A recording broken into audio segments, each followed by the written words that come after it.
দুনিয়াতে কেউ আপন হয় না। যে বউ আপন 2 ঘন্টা আপন থাকেতে 4 ঘন্টা ঝগড়া করে, আছে না নেই?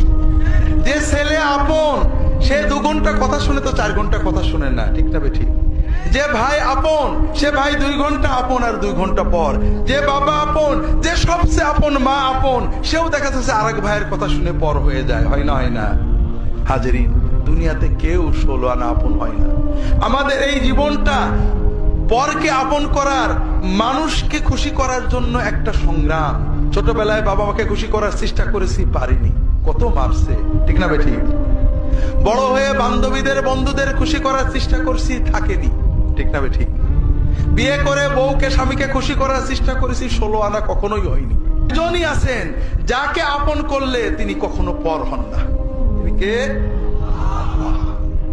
আল্লাহকে আপন করতে পারলে সব সময় আল্লাহকে সাথে পাবেন। যদি আল্লাহকে আপন করে নিতে পারেন, আপনার বিপদে আপদে কষ্টে দুঃখে সব সময় মনে হবে আল্লাহ আপনার সাথেই রয়েছে।